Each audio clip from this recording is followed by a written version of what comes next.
ప్రార్థన చేసుకుందామండి.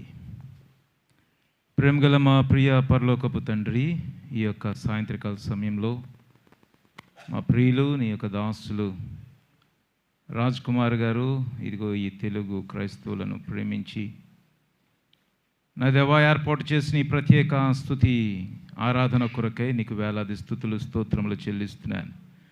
నా దేవా, మీరు మా ఏళ్ల చేసిన మేళ్లను మేము లెక్కించేదని అనుకుంటుమా? అవి లెక్కకు మించి ఉన్నవి.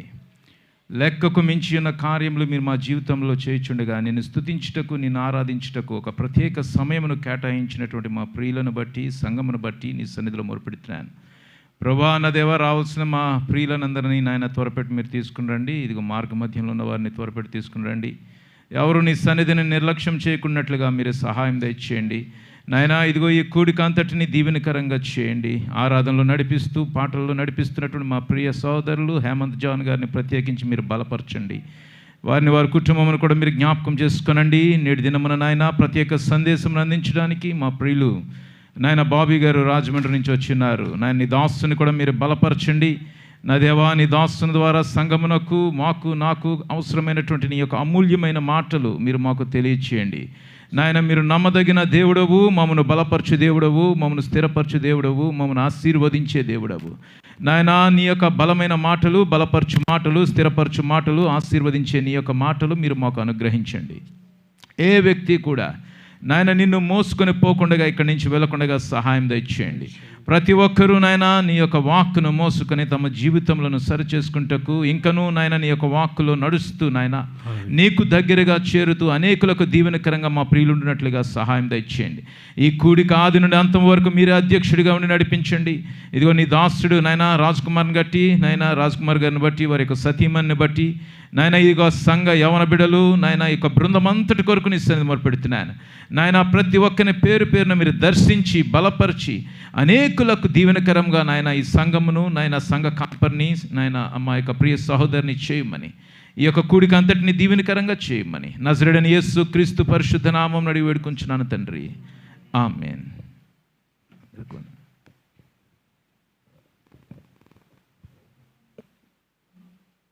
హల్లెలూయా, దేవునికి మహిమ. ప్రార్థన చేసిన అయ్యగారికి వందనాలు తెలియజేస్తూ ఈ సమయంలో పాటలు ప్రారంభించుకుందామండి. పాటలు మరి హేమంత్ జాన్ గారు స్టార్ట్ చేస్తారు, అందరం కలిసి పాడుకుందాం.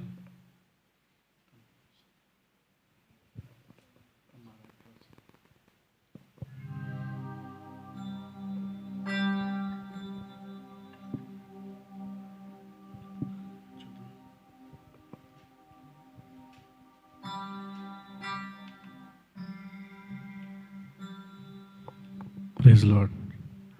హల్లెలూయా. దేవునికి వందనాలు చెల్లిద్దాం. మరి గడిచిన కాలం అంతా దేవుడు తన రెక్కల చాటున మన భద్రపరిచి ఈ యొక్క సాయంకాల సమయంలో ప్రత్యేకమైనటువంటి ఒక కూడికలో మన దేవుడు ఈ విధంగా సజీవ లెక్కలో ఉంచినది బట్టి మరొకసారి దేవుడికి వందనాలు చేద్దాం. హల్లెలూయా. మరి కొద్ది నిమిషాలు దేవుణ్ణి స్తుతిద్దాము, ఆరాధిద్దాము. ఎందుకంటే ఆయన ఆరాధించేవారు ఆత్మతోనూ సత్యముతోనూ ఆరాధించాలని వాక్యం సెలవుస్తుంది. కాబట్టి మనము కొద్ది నిమిషాలు ఆయన సన్నిధిలో ఆరాధిద్దాము. నిన్నే నే కొలుతున్నయ్యా అనే పాటను పాడుకొని ఈ యొక్క వర్షం స్టార్ట్ చేద్దాం.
నిన్నే నిన్నే నే కొలుతునయా నీవే నీవే నా రాజువయా నిన్నే నిన్నే నే కొలుతునయా నీవే నీవే నా రాజువయా యేసయ్యా యేసయ్యా యేసయ్యా యేసయ్యా యేసయ్యా యేసయ్యా యేసయ్యా యేసయ్యా యేసయ్యా యేసయ్యా యేసయ్యా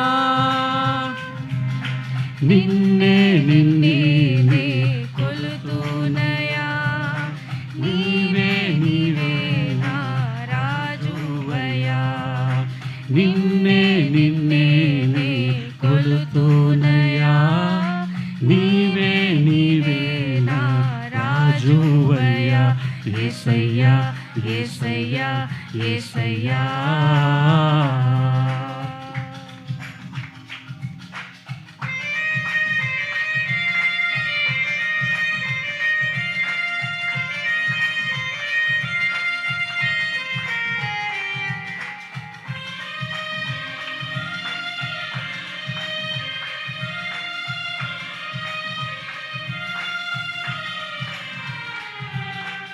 కొండలలో లోయలలో అడవులలో ఎడారులలో కొండలలో లోయలలో అడవులలో ఎడారులలో నన్ను గమనించినావా నన్ను నడిపించినావా యేసయ్యా నన్ను నడిపించినావా నన్ను నడిపించినావా యేసయ్యా యేసయ్యా యేసయ్యా యేసయ్యా నిన్నే నిన్నే నే కొలుతునయా నీవే నీవే నా రాజువయా నిన్నే నిన్నే నే కొలుతునయా నీవే నీవే నా రాజువయా యేసయ్యా యేసయ్యా యేసయ్యా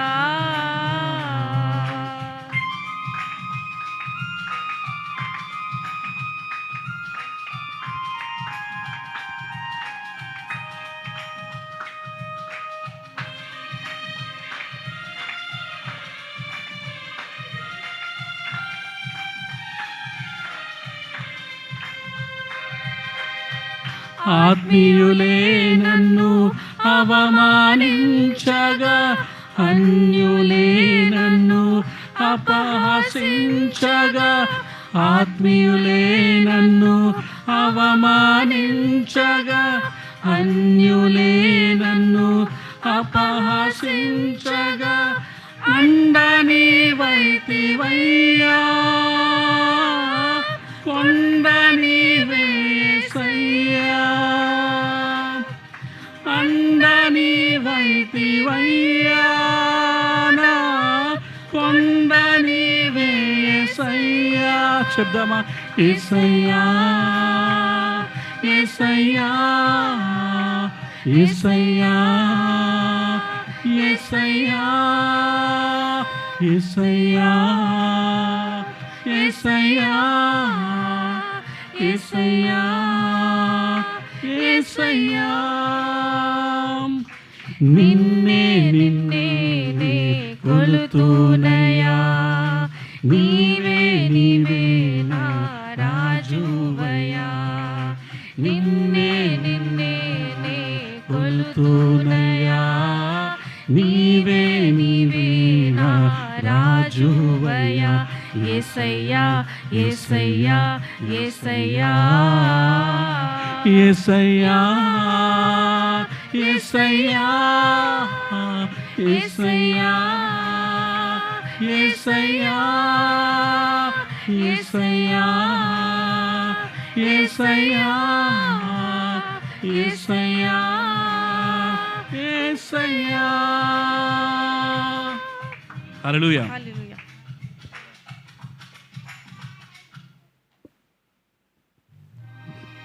నిన్నే కొలుతున్నాయా? అవును, మనము ఏం చేసినప్పటికీ కూడా ఆయన కొలిచేవారుగా ఉండాలని ఈ యొక్క పాటను బట్టి మనం తెలుసుకున్నాం. మనకు పాటను పాడుకొని దేవుని నామాన్ని మహిమపరుద్దాం.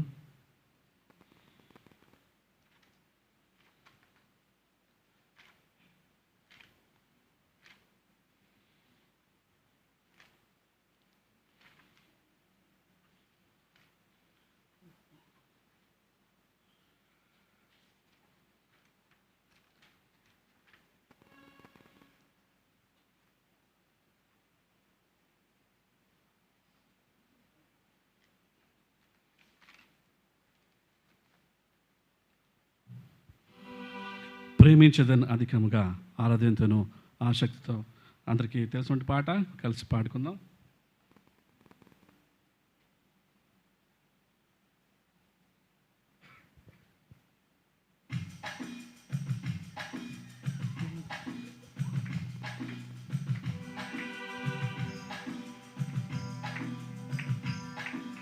ప్రేమించేదన్ అధికముగా ఆరాధింతున్ ఆసక్తితో ప్రేమించేదన్ అధికముగా ఆరాధింతున్ ఆసక్తితో పూర్ణ మనసుతో ఆరాధింతున్ పూర్ణ బలముతో ప్రేమించేదన్ ఆరాధన ఆరాధన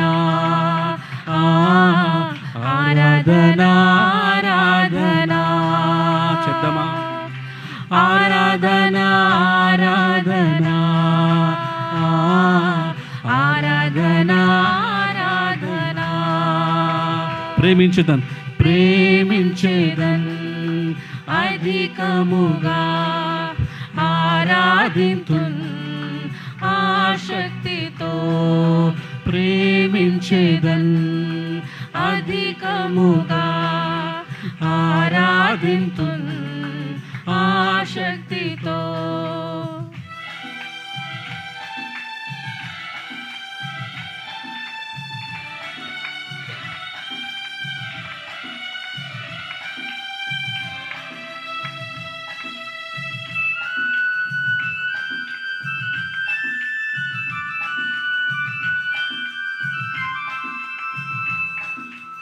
ఎబెనేజరే ఎబెనేజరే ఇంతవరకు ఆదుకున్నావు.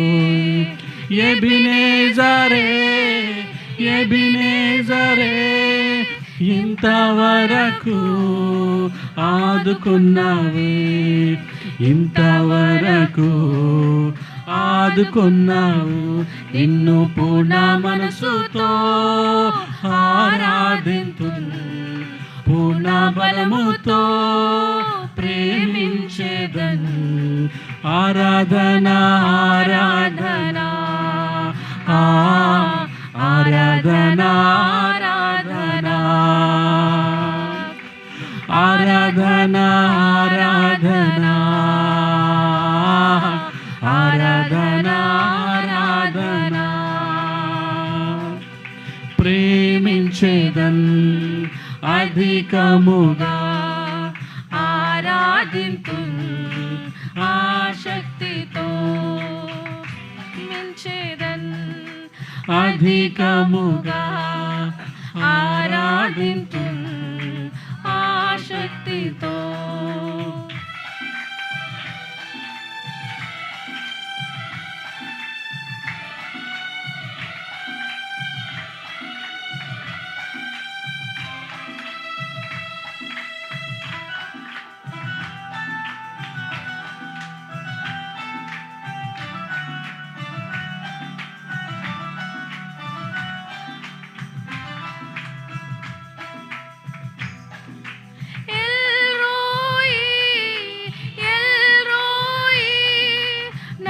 చూచావే వందనమయ్యా.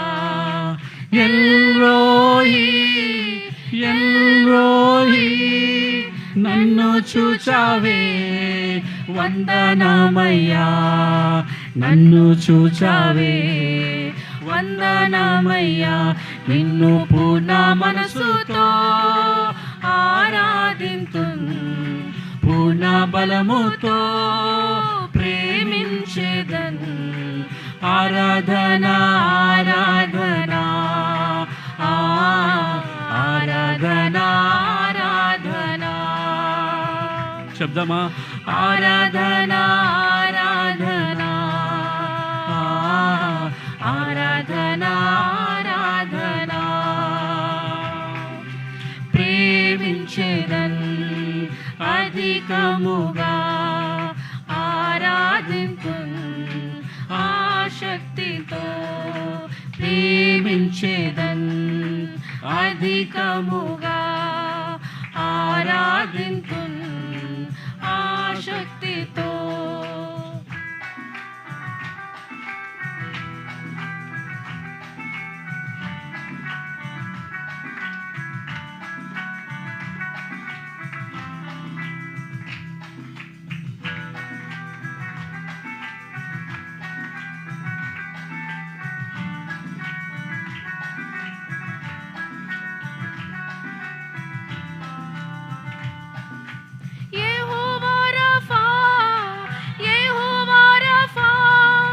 స్వస్థపరిచావే వందనమయ్యా. యెహోవా రఫా యెహోవా రఫా స్వస్థపరిచావే వందనమయ్యా. స్వస్థపరిచావే వందనమయ్యా. నిన్ను పూర్ణ మనసుతో ఆరాధింతున్, పూర్ణ మనసుతో ప్రేమించేదన్. ఆరాధన ఆరాధన ఆరాధన ఆరాధన ఆరాధన ఆరాధన ఆరాధన ఆరాధన. ప్రేమించేదన్ ప్రేమించేదన్ అధికముగా ఆరాధింతున్ ఆశక్తితో. ప్రేమించేదన్ అధికముగా ఆరాధింతున్ ఆశక్తితో. పూర్ణ మనసుతో ఆరాధింతున్, పూర్ణ బలముతో ప్రేమించేదన్. ఆరాధన ఆరాధన ఆరాధన ఆరాధన ఆరాధన ఆరాధన ఆరాధన ఆరాధన ఆరాధన ఆరాధన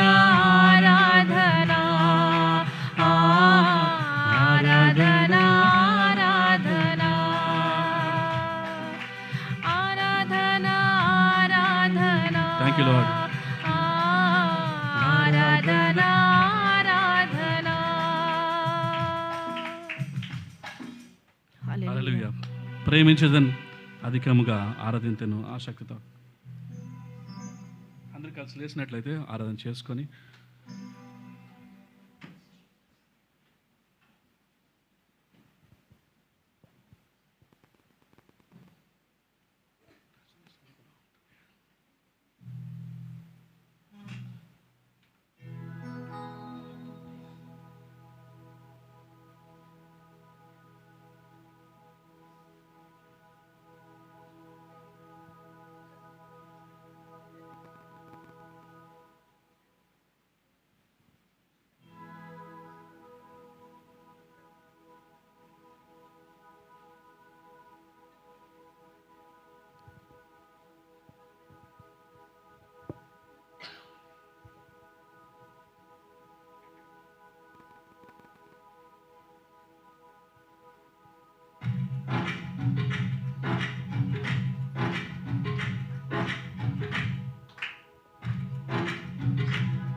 రాజా నీ సన్నిధిలోనే ఉంటానయ్యా, మనసారా ఆరాధిస్తూ బ్రతికేస్తానయ్యా.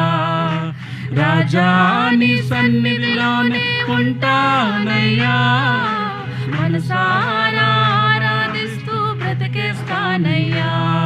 నేనుండాలేనయ్యా, నే బ్రతుకాలేనయ్యా, నేనుండాలేనయ్యా, నే బ్రతుకాలేనయ్యా.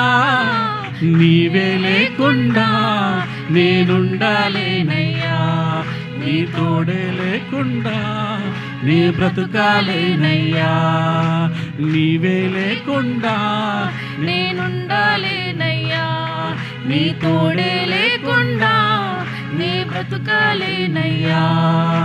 రాజా నీ సన్నిధిలోనే ఉంటానయ్యా, మనసారా ఆరాధిస్తూ బ్రతికేస్తానయ్యా. రాజా నీ సన్నిధిలోనే ఉంటానయ్యా, మనసారా ఆరాధిస్తూ బ్రతికేస్తానయ్యా.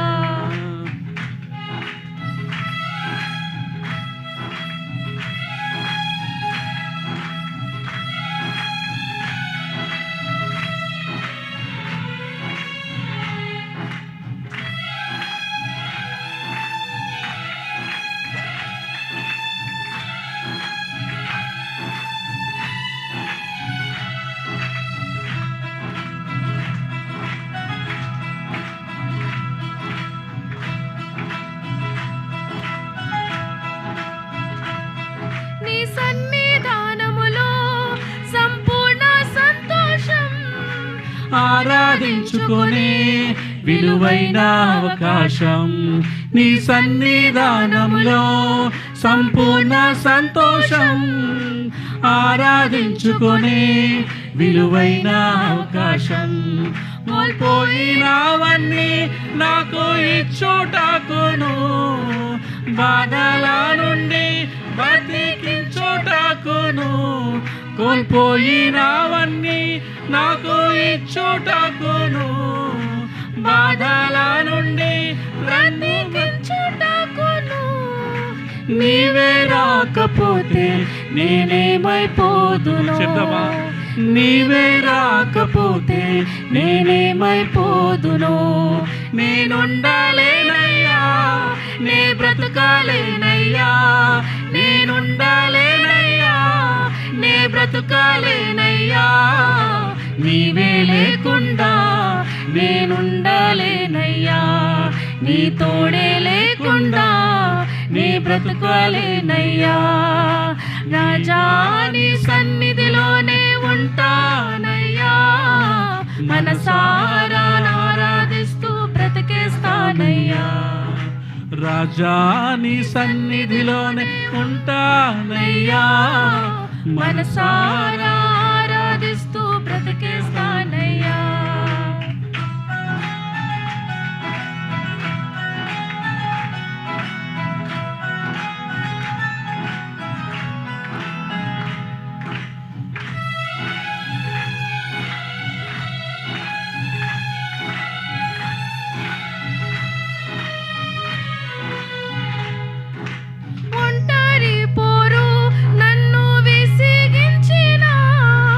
మనుషులెల్లరూ నన్ను తప్పు పట్టినా, ఒంటరి పోరు నన్ను విసిగించినా. మనుషులెల్లరూ నన్ను తప్పు పట్టినా, ఒంటరి వాడే 1000 మంది అన్నావు. నేనున్నానులే భయపడకు అన్నావు. ఒంటరి వాడే 1000 మంది అన్నావు. నేనున్నానులే భయపడకు అన్నావు. నేనంటే నీకు ఇంత ప్రేమ ఏంటయ్యా, నేనంటే నీకు ఇంత ప్రేమ ఏంటయ్యా. నేనుండాలేనయ్యా, నే బ్రతుకాలేనయ్యా, నేనుండాలేనయ్యా, నే బ్రతుకాలేనయ్యా. నీవే లేకుండా నేనుండాలేనయ్యా, నీ తోడే లేకుండా నే బ్రతుకాలేనయ్యా నీవే లేకుండా నేనుండాలేనయ్యా నీ తోడే లేకుండా నే బ్రతుకాలేనయ్యా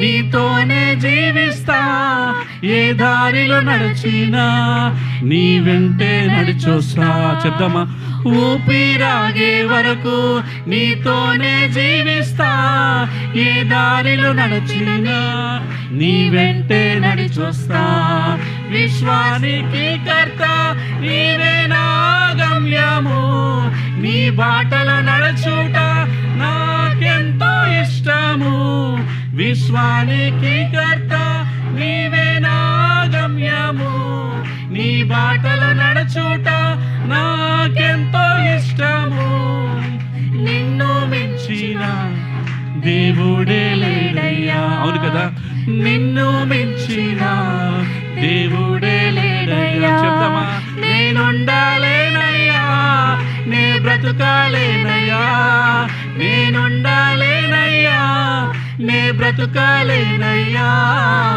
నీవే లేకుండా నేనుండాలేనయ్యా నీ తోడే లేకుండా నే బ్రతుకాలేనయ్యా నీవే లేకుండా నేనుండాలేనయ్యా నీ తోడే లేకుండా నే బ్రతుకాలేనయ్యా రాజా నీ సన్నిధిలో నేనుంటానయ్యా మనసారా ఆరాధిస్తూ బ్రతికేస్తానయ్యా రాజా నీ సన్నిధిలోనే ఉంటానయ్యా మనసారా ఆరాధిస్తూ బ్రతికేస్తానయ్యా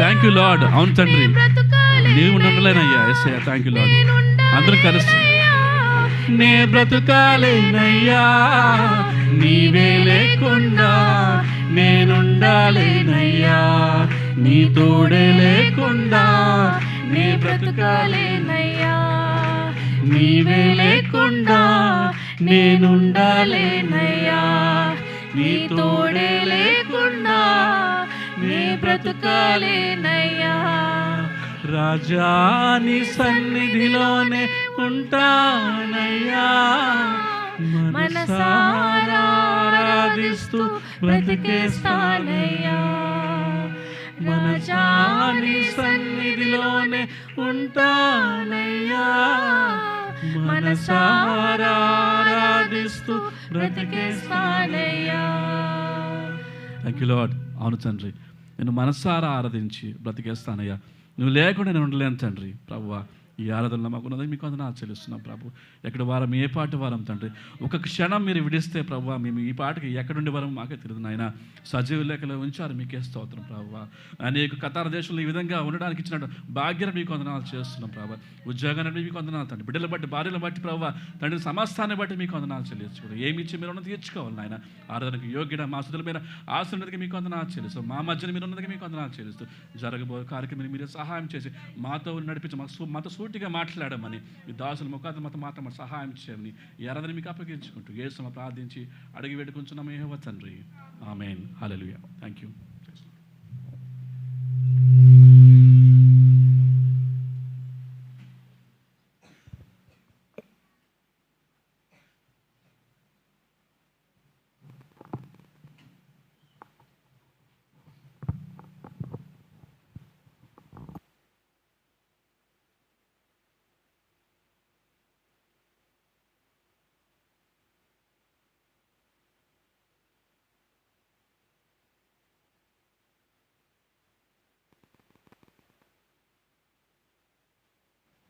హల్లెలూయా దేవునికి మహిమ కలుగును గాక చక్కగా పాటలతో ఆరాధించి దేవుని మహిమపరిచారు దేవుడు మన మధ్యలో ఉన్నాడు మరి ఏమంత్ జాన్ గారికి సిస్టర్ గారికి ప్రత్యేక వందనాలు తెలియజేస్తూ మనకు సమయం తక్కువ ఉంది మరి స్ట్రేట్గా వాక్యం భాగంలోకి వెళ్దాం.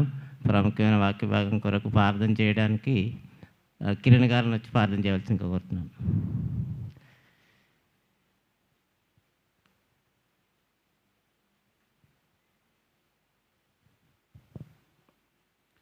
దయచేసి అందరూ మోకరించినట్లయితే ప్రార్థన చేసుకుందాం. మా సకల ఆశీర్వాదములకు కారణభూతుడైన మా ప్రియ పరలోకపు తండ్రి, మీ ఘనమైన అతి శ్రేష్టమైన దివ్యమైన అమూల్యమైన నామనకు లెక్కలేని స్థుతులు స్తోత్రాలు కృతజ్ఞాస్తుతులు చెల్లించుకుంటూ ఈ సాయంత్రకాల సమయమందు ఈ తరుణోదయాన్న అయ్యా మేము కూడుకొని మిమ్మల్ని ఆరాధించుకునే గొప్ప భాగ్యాన్ని మీరు మాకు అనుగ్రహించినందుకు వందనాలు. మరి ఇండియా నుంచి సేవకులు నడిపించినందుకు వందనాలు. మరి ఈరోజు ఏ మాటలతో మీరు సూటిగా మాతో మాట్లాడతారో మాతో మాట్లాడండి. మా లోపాలను మాకు తెలియచేయండి. మీకు మాకు మధ్యన బంధకముగా అడ్డుగోడగా నిలిచిన ప్రతి ఒక్క బంధకాలని కూడా ఈ వాక్యంతో తీసివేయండి.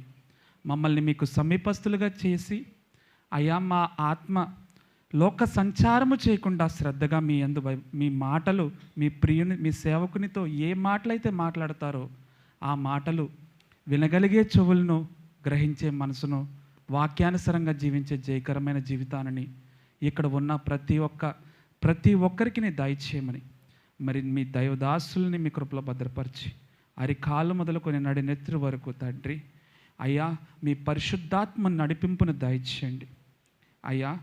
అయ్యా మేము మా శరీరము మేము ఇక్కడ ఉండి మా మనసు వేరే దిక్కున కాకుండా లోక సంచారం చేయకుండా మీ నామమునందు బంధించి శ్రద్ధగా వినాలి తండ్రి.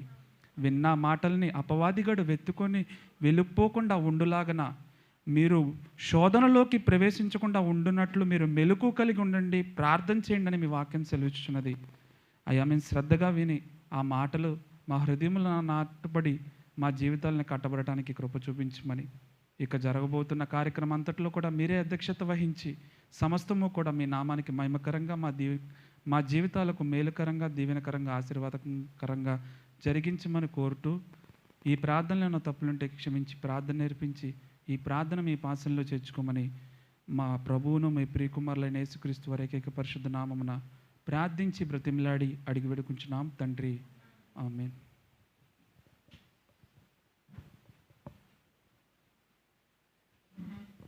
హల్లెలూయా. ప్రార్థన చేసిన కిరణ్ గారికి వాక్యం కొరకు ప్రత్యేక వందనాలు తెలియజేస్తూ ఈ సమయాన్ని మరి దైవజనులు బాబీ గారికి అప్పగిస్తాం. ఆయన రాబోతుండగా చప్పట్లతో ఆహ్వానిస్తాం.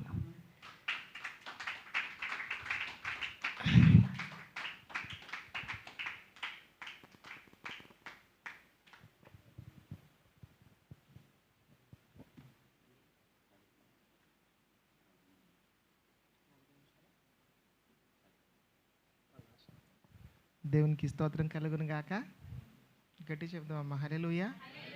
రైట్, ఇండియా టైం కాబట్టి కొంచెం నిద్ర వస్తున్నట్టే ఉంది. మీకు వస్తలేదు కానీ నాకు మాత్రం నిద్ర చాలా వచ్చేస్తుంది. బయలుదేరినప్పుడే నిద్ర వచ్చేస్తుంది నాకు. ఇంట్లో బాబు 7 గంటలకే నిద్ర వచ్చేస్తుందని చెప్పి ఇంట్లో ఫోన్ చూస్తే ఫోన్లో ఇండియా టైం ఎంత అవుతుంది ఇప్పుడు చెప్పండి. ఏదండి వారం ఉన్నాం అనుకోండి, నా సంఘాలు రెండు కూడా ఇబ్బంది పడిపోతాయి. హల్లెలూయా. మరొకసారి దేవుని వాక్యం పంచుకోవడానికి నాకు అవకాశం కల్పించినటువంటి మొదటిగా దేవత దేవునికి, రెండవది స్థానిక దైవజనులు రాజ్ కుమార్ గారికి, ప్రత్యేకించి దేవుని వాక్యం ప్రకటించడానికి ఇక్కడికి రావడానికి గల కారణం మా ఆత్మీయ సహోదరులు హేమంత్ సార్ గారికి, మేడం గారికి ప్రత్యేకమైన వందనాలు. ఇంకొక దైవజనులు కూడా ఉన్నారు, శాలేం రాజు గారు, వారి కుటుంబానికి మా యొక్క ప్రత్యేకమైన వందనాలు చెల్లిస్తూ ఉన్నాను. ఒక గ్రామంలో ఒక భర్త లేకుండా ఒక ఆమె జీవిస్తూ ఉంది. ఒక్కడే కొడుకు అయితే ఆవిడని చాలామంది అడిగారు. భర్త చనిపోయినటువంటి 6 నెలలకి అడిగారు, అమ్మా నువ్వు యవ్వన ప్రాయంలోనే ఉన్నావు కదా, నువ్వు ఇంకొక పెళ్లి చేసుకోవచ్చు కదా, పెళ్లి చేసుకుంటే నీకును నీ కొడుక్కి ఆసరాగా ఒక వ్యక్తి ఉంటాడు అని అంటే ఈవిడికి మనసు అంగీకరించబడక పెళ్లి చేసుకోకుండా అలాగే ఉండిపోయింది. అలాగే ఉండిపోతూ ఉండంటే ఇరుగు పొరుగు వారు అందరూ కూడా అనుకున్నారు, ఈవిడ ఎలా బ్రతుకుతుందో మేము చూస్తాం, ఎలా జీవిస్తుందో మేము కూడా చూస్తాం, అసలు ఈ కొడుకుని ఎలా పెంచుతుందో మేము చూస్తాం అని చెప్పి చాలామంది ఆవిడ గురించి లేనిపోని రూమర్స్ అన్నీ కూడా మాట్లాడుతున్నారు. జనరల్గా సాధారణంగా ఆలోచన చేయండి, ఎక్కడైనా సరే భర్త లేకుండా ఒక స్త్రీ నిజాయితీగా జీవిస్తూ ఉంటుంటే మనుషులు ఆమె మంచిగానే బ్రతుకుతుందని స్వీకరించగలరంటారా చెప్పండి? ఆవిడ ఒక మంచి చీర కట్టుకుంది అనుకోండి, ఒక మంచి చీర కట్టుకుంది అనుకోండి, లేదంటే ఒక మంచి చెప్పులు వేసుకుంది అనుకోండి, ఓ మంచి డ్రెస్ వేసుకుంది అనుకోండి, ఎదుటి వాళ్ళు ఎలా మాట్లాడతారు చెప్పండి? ఈవిడ ఎలా సంపాదించిందో మాకు, ఈవిడ చీర ఎలా కొనుక్కుందో మాకు తెలుసు అని చెప్పి చాలామంది అనుకుంటారు. కానీ ఆ బట్టలు ఆవిడ ఎలా కొనుక్కుందో ఆవిడకి మాత్రమే తెలుసు. ఎన్నో అవమానాలతో జీవన విధానాన్ని కొనసాగిస్తూ ఉంటుంటే కొడుకుని చాలా జాగ్రత్తగా పెంచుతుంది. ఒకరోజు ఆ కొడుకుని తీసుకొని మందిరానికి వెళ్తూ ఉంటుంటే కొడుకు ఒక మాట అడిగాడు, అమ్మా అందరికీ డాడీ ఉన్నారు, నాకు డాడీ లేరేంటమ్మా, మనకి ఇలాగే ఉండిపోతామా, మా ఫ్రెండ్స్ అందరూ యూనిఫాము మంచి బట్టలు వేసుకొస్తున్నారు, నాకు లేవు, నాకు మంచి చెప్పులు లేవమ్మా, మంచి బ్యాగ్ లేదమ్మా అని అంటే, దేవుడు మనకి ఎప్పుడైనా ఇస్తాడరా అని చెప్పేసి ఆ తల్లి ఆ కొడుకుని జాగ్రత్తగా పెంచుకుంటుంది. హల్లెలూయా పెంచుకుంటూ ఉంటుంటే కొడుకు మాత్రము తల్లి ఏం చెప్తా ఉందో అదే వింటున్నాడు. నాన్న మనకి ఏది కావాలన్నా దేవుడే ఇస్తాడు, మనకి ఏం కావాలన్నా దేవుడే ఇస్తాడని చెప్పేసి తల్లి అంటూ ఉంటుంటే కొంతకాలం ఆ అబ్బాయికి దేవుడు ఇస్తాడు అని చెప్పి మా అమ్మ అంటుంది, దేవుడు ఎలా ఇస్తాడు అని ఆలోచన చేస్తున్నాడు. కానీ కాలక్రమేణా నెమ్మదిగా కాలం గడుస్తూ ఉంటుంటే ఒకటే ఆ అబ్బాయికి బైబిల్ చదవటం, మందిరానికి వెళ్ళటం, ఇంట్లో కుటుంబ ప్రార్థన చేసుకోవటం, వాక్యం చదువుకోవటం, మంచి మాటలతోనే పెంచుతుంది కొడుకుని. పెంచుతూ ఉంటుంటే ఊరు వాడ అనవలసినటువంటి మాటలన్నీ కూడా వాడిని అంటనే ఉన్నారు. 10th క్లాసు ఆ అబ్బాయి ఆ ఊళ్ళో అందరికంటే ఫస్ట్ క్లాస్లో పాస్ అయ్యాడు ఆ అబ్బాయి. దేవునికి స్తోత్రం కలుగును గాక. మాట్లాడుతూ ఉన్నప్పుడు ఆ సందర్భం జ్ఞాపకం చేసుకున్నప్పుడు నా కొడుకు 10th క్లాస్ మంచి మార్కులతో పాస్ అయ్యాడు అని చెప్పి అందరికీ కూడా చెప్పుకున్న తర్వాత ఇంటర్మీడియట్ జాయిన్ అయ్యాడు. ఇంటర్మీడియట్ జాయిన్ అయిన తర్వాత ఇంటర్మీడియట్ కూడా ఫస్ట్ క్లాస్లో పాస్ అయ్యాడు. తర్వాతకి ఇంజనీరింగ్కి వెళ్ళాడు, ఇంజనీరింగ్ కూడా పాస్ అయ్యాడు. అందరూ కూడా ఏమనుకుంటున్నారంటే ఆవిడ గురించి ఎంతసేపు చెడ్డగానే మాట్లాడుకుంటున్నారు, ఎంతసేపు తప్పుడుగానే మాట్లాడుకుంటున్నారు, ఎంతసేపు లేనిపోని ఆలోచనలతోనే ఆవిడతో మాట్లాడుతున్నారు మనసులో అనుకుంటూ ఉన్నారు అందరూ. కానీ కొడుకుని మాత్రము బైబిల్ గ్రంథంలో ఒక మాట ఉంటుంది, బాలుడు నడవలసినటువంటి త్రోవను వాడికి నేర్పు, పెద్దవాడైనప్పుడు దాని నుండి తొలగిపోడు అని చెప్పేసి లేఖనాలు సెలవిస్తూ ఉండే. ఒక తల్లి, ఒక క్రైస్తవురాలు, బాప్తిసం పొందినటువంటి ఒక తల్లి ఒక బిడ్డని మందిరంలో ఎలా పెంచాలని వాక్యం చెప్తుందో ఆవిడ అలాగే పెరిగింది. కొడుకును కూడా అలాగే పెంచింది. ఎంతమంది చెప్పినా సరే రెండో వివాహం చేసుకోలేదు. ఇంజనీరింగ్ పాస్ అయ్యాడు. పాస్ అయిన తర్వాత ఫైనల్ ఇయర్లో ఆ అబ్బాయికి అమెరికాలో జాబ్ వచ్చింది. ఎక్కడొచ్చిందమ్మా? అమెరికాలో జాబ్ వచ్చింది. ఓ పేపర్ తీసుకొని నా కొడుక్కి అమెరికాలో జాబ్ వచ్చిందని చెప్పేసి ఊరందరికీ చూపించింది. ఊరందరికీ చూపిస్తూ ఉంటుంటే హ్యాపీగా ఫీల్ అయ్యేవాళ్ళు హ్యాపీగా ఫీల్ అవుతున్నారు, తిట్టుకునే వాళ్ళు తిట్టుకుంటున్నారు, అసూయ పడేవాళ్ళు అసూయ పడుతున్నారు. ఒక ప్రశ్న, అసూయ పడేవాళ్ళు ఎక్కువ ఉంటారా, ప్రేమించే వాళ్ళు ఎక్కువ ఉంటారా, ఆనందించే వాళ్ళు ఎక్కువ ఉంటారా చెప్పండి? అసూయ పడటం మానవుడి యొక్క నైజం. ఏం మార్చినా, తరం మారినా, రెండవ రాకడ వచ్చినా సరే మనుషుల్లో ఉన్నటువంటి అసూయ మాత్రము ఎప్పటికీ పోదు. దేవునికి స్తోత్రం కలుగును గాక. ఎప్పటికీ పోదు. అమెరికా ఉద్యోగానికి రెడీ అవుతుంటే వీసాకి కొంచెం డబ్బులు కావాలి. వాళ్ళకి ఒక సొంత ఇల్లు ఉంటే అమ్మ వీసాకి కొంచెం డబ్బులు కావాలమ్మా అని అంటే ఉన్న సొంత ఇల్లు కూడా అమ్మేసి వీసాకి డబ్బులు కట్టేసింది ఆవిడ. కట్టేసిన తర్వాత ప్రయాణానికి ఒక 10 రోజులు మాత్రమే ఉంది. ఎన్ని రోజులండి? 10 రోజులు ఉంది. కావలసిన వస్తువులన్నీ కొనుక్కుంటున్నాడు, కావలసిన వస్తువులన్నీ సేకరించుకుంటున్నాడు. అన్నీ అయిపోయింది. 7 రోజులు ఉంది ఇంకా ప్రయాణం. 7 రోజులు ప్రయాణం ఉంటే వాళ్ళ తల్లికి కొంచెం అనారోగ్యం వచ్చింది. అనారోగ్యం వస్తే హాస్పిటల్కి తీసుకెళ్ళాడు, మందులు ఇప్పించాడు, వచ్చాడు. 2 రోజులు మందులు వాడిన తర్వాత కూడా మళ్ళీ ఆవిడికి జ్వరం వచ్చింది. జ్వరం వచ్చిన తర్వాత ఇటు అమెరికా ప్రయాణానికి సిద్ధపడాలా లేకపోతే ఆగిపోవాలా అని చెప్పేసి ఆలోచన చేస్తున్నాడు. ఆలోచన చేస్తూ ఉంటుంటే వాళ్ళ అమ్మ దగ్గరికి వెళ్ళి చూస్తున్నాడు. అమ్మ పరిస్థితిని వదలలేక వెళ్ళాలా లేదా అని బాగా ఆలోచన చేస్తున్నాడు. ఆలోచన చేస్తూ ఉంటుంటే కొంతమందిని సలహా అడిగాడు. మీలాంటి వాళ్ళు నాలాంటి వాళ్ళ దగ్గరికి వచ్చి సలహా అడిగాడు. ఏమని అడిగాడంటే, మా అమ్మ పరిస్థితి ఇలా ఉంది కదా, ఏం చేస్తే బాగుంటుందని చెప్పేసి చాలామందిని సలహా అడిగాడు. ఇప్పుడు అదే ప్రశ్న మిమ్మల్ని అడుగుతాను. మీరైతే ఏ సలహా ఇస్తారో చెప్పండి. మీరైతే ఏ సలహా ఇస్తారో చెప్పండి. అమ్మ నాకు తెలుగే కదా. మీరైతే ఏ సలహా ఇస్తారో చెప్పండి. అమ్మకు బాగలేదు, అమెరికా ఉద్యోగం ఉంది, ఏ సలహా ఇస్తారో చెప్పండి. నాకు చక్కటి కుటుంబ ప్రార్థనలాగా ఉంది ఇది. నాకు కృతజ్ఞత కూడిక కంటే కుటుంబ ప్రార్థనలాగా ఉంది. కుటుంబ ప్రార్థనలో చాలా విషయాలు మాట్లాడుకోవచ్చు. అవునే కదా, చెప్పండి. మీరు ఏ సలహా ఇస్తారో చెప్పండి. ఏమా అక్కడ 5 లక్షల రూపాయలు ఉద్యోగం ఎంతండి? ఏంటి నిజంగా అనాలని అంటున్నారా, మనస్ఫూర్తిగా అంటున్నారా చెప్పండి. ఏండి మనుషులు కాబట్టి వినడానికి బాగుంటుంది కాబట్టి హృదయపూర్వకంగా అన్నామని మనం అనుకుంటాం. కానీ కాదు, లోపల ఇంటెన్షన్ వేరే ఉంటుంది. ఏముంటుంది? ఒరా 5 లక్షల రూపాయలు ఉద్యోగం రా, ఎక్కడికి వెళ్ళిపోతావు నువ్వు, మీ అమ్మని ఎవరొక్కడ చోట జాయిన్ చేయొచ్చు, ఎక్కడో చోట చూడవచ్చు అని చెప్పేసి కొంతమంది సలహా ఇస్తున్నారు. కొంతమంది ఏమో మంచి సలహా ఇస్తున్నారు, కొంతమంది చెడ్డ సలహా ఇస్తున్నారు. ఇంకా 2 రోజులే ఉంది ప్రయాణం. 2 రోజుల్లో ఉంటే ప్రయాణం ఏం చేశాడంటే ఆలోచన చేసి లాస్ట్కి చివరికి ఒక డిసిషన్ తీసుకున్నాడు. నాకు అమ్మకంటే ఉద్యోగం ఎక్కువేమి కాదని చెప్పేసి టిక్కెట్లు చింపేసి పక్కన పాడేసిన తర్వాత చాలామంది వచ్చి అడిగారు, అమెరికా ఉద్యోగం అంట కదా, మీ అమ్మ వచ్చి మీకు చాలా చూపించింది, పేపర్లు చూపించింది, నువ్వు వెళ్ళలేదా అని అడిగితే వెళ్ళలేదా అన్నాడు. ఒరే అంత 5 లక్షల రూపాయల ఉద్యోగాన్ని వదిలేసి నువ్వు ఎందుకు ఉండటం, వెళ్ళిపోతే బాగుండు కదా అని అన్నారు. ఆ అబ్బాయి కూడా జ్ఞాపకం వచ్చింది. మా నాన్న చచ్చిపోయిన తర్వాత మా అమ్మ ఇంకో పెళ్లి చేసుకోకుండా నన్ను ఎంత కష్టపడి పెంచిందో నాకు బాగా తెలుసు. ఎంతమంది ఎవరెవరు మా బంధువులు, ఎవరెవరు మా చుట్టాలు మా అమ్మని ఎన్ని మాటలు అన్నారో కూడా నాకు తెలుసు. మా అమ్మ తన సుఖాన్ని చూసుకోకుండా, తన ఆనందాన్ని చూసుకోకుండా, తన సంతోషాన్ని చూసుకోకుండా అన్నీ పక్కన పెట్టి నన్ను పెంచింది. ఈరోజు మా అమ్మకు కష్టం వచ్చినప్పుడు నేను డబ్బులు వస్తున్నాయి కదా, చదువుకున్నాను కదా అని చెప్పేసి అమ్మను వదిలేసి అమెరికా దేశం వెళ్ళిపోవటం ఎంతవరకు సమంజసం? అమ్మ కంటే నాకు అమెరికా ఎక్కువేమి కాదని చెప్పేసి ఆ అబ్బాయి ఉండిపోయాడు. దేవునికి స్తోత్రం కలుగును గాక. ఒక వారం రోజులు పోయిన తర్వాత అమెరికా నుంచి ఈ అబ్బాయికి ఒక లెటర్ వచ్చింది.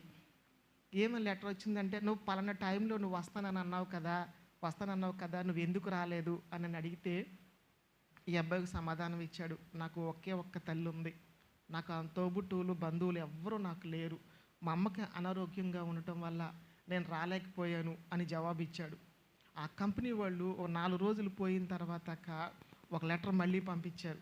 ఏమని పంపించారంటే, అమ్మనే అంత బాగా చూసుకునేవాడివి నువ్వు, ఆఫీస్ని ఇంకా బాగా చూసుకునేటువంటి మేమందరం కూడా అనుకున్నాము, అమ్మని తీసుకుని అమెరికా వచ్చేయమని చెప్పేసి ఆమెకు చెప్పాలి కూడా, అమ్మని తీసుకుని అమెరికా వచ్చేయమని చెప్పేసి రిప్లై ఇచ్చారు. హల్లెలూయా. ఎందుకు ఈ మాట నేను ఎక్కువ పుస్తకాలు చదువుతూ ఉంటాను, కొన్ని స్టోరీస్ అన్నీ చదువుతూ ఉంటాను. ఇది చదివినప్పుడు నాకు అనిపించింది, దేవుడు మన కోసం దాచిపెట్టినటువంటి వస్తువు ఆయన కోసం నిజాయితీగా బ్రతుకుతున్నప్పుడు, నిజాయితీగా ఆలోచన చేస్తూ ఉన్నప్పుడు, డబ్బే సర్వస్వం అనుకోకుండా బంధుత్వాలకి స్నేహితులకు విలువలు ఇస్తూ బ్రతుకుతూ ఉంటుంటే ఈ విధంగా ఇంపాక్ట్ ఉంటుంది. దేవునికి స్తోత్రం కలుగును గాక. ఆలోచన చేశాడు. ఆ తర్వాత చూడండి, వీడు వెళ్ళడరా, వీడి పని అయిపోయిందిరా, వీళ్ళ జీవితం అయిపోయిందిరా అన్నటువంటి వాళ్ళ ఇద్దరు సూట్ కేసులు పట్టుకొని ఫ్లైట్ ఎక్కి అమెరికా వెళ్తూ ఉండంటే ఊరు వాడ ప్రపంచం అంతా ఎలాగనుకుంటుంది చెప్పండి. దేవునికి స్తోత్రం కలుగును గాక. బైబిల్ గ్రంథంలో ఒక విధవరాలు ఒక ఆవిడ ఉంది. ఇటువంటి సందర్భం కలిగినటువంటి ఒక విధవరాలు ఉంది. ఏదో ఆస్తి తగాదాలు వచ్చినాయి. చాలా పేద విధవరాలు, చాలా డబ్బులు లేకపోతే ఉంటే ఆవిడ పొలం వివాదం వస్తూ ఉండంటే ఆ దేశపు రాజుగారి దగ్గరికి వెళ్ళింది. గేటు దగ్గర నుంచుంది. గేటు దగ్గర నుంచొని ఉంటే రాజుగారు అక్కడి నుంచి పైనుంచి చూస్తూ ఉన్నాడు. ఆవిడ ఎవరు, ఎందుకు వచ్చింది అని అంటే, సార్ ఏదో పొలం వివాదం వచ్చిందటండి, మీ దగ్గరికి వచ్చిందని అంటే కనీసం అపాయింట్మెంట్ కూడా ఆవిడకి ఇవ్వలేదు. అపాయింట్మెంట్ ఇవ్వకపోతే ఆవిడ రోజు పొద్దున్నే వెళ్తుంది వచ్చేస్తుంది, రమ్మన్నప్పుడు వెళ్తుంది వచ్చేస్తుంది. కానీ ఎక్కడ కూడా డిసప్పాయింట్ అవ్వలేదు. డిసప్పాయింట్ అవ్వకపోతూ ఉంటుంటే ఒకసారి ఆయన ఆలోచన చేశాడు. ఏం ఆలోచన చేశాడు అనేది బైబిల్ గ్రంథంలో ఒకసారి మనం చూద్దాం. లూకా సువార్త 18వ అధ్యాయము లూకా సువార్త 18వ అధ్యాయము.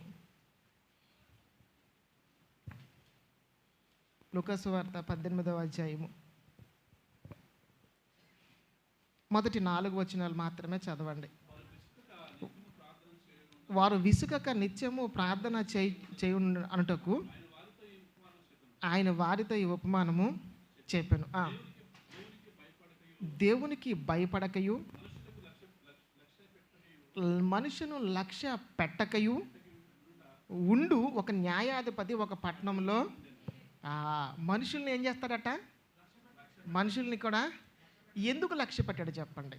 దేవుడు అంటే భయం లేదు, మనుషులంటే లెక్క లేదు. ఎందుకు లెక్క ఉండదు, ఎందుకు భయం లేదు చెప్పండి? ఎప్పుడైతే కడుపు నిండా తినడానికి తిండి ఉందో, కట్టుకోవడానికి బట్ట ఉందో, నివాసానికి ఉందో, అలాంటి వాడికి ప్రతి వాడికి గర్వం ఉంటుంది. పైగా రాజు, అస్సలు భయం లేదు, కొద్దిగా కూడా భయం లేదు. ఒక బైబిల్లో గ్రంథం ఉంటుంది, యెహోవా యందు భయభక్తులు గల వారి చుట్టూ ఆయన దూత కావలి ఉండి. ఎవరికైతే దేవుని పట్ల భయము భక్తి రెండు సమానంగా ఉంటాయో వాళ్ళ పట్ల మాత్రం దేవుడు గొప్ప కార్యాలు చేస్తాడని అనడానికి ఈ విధవరాలు ఒక కారణం.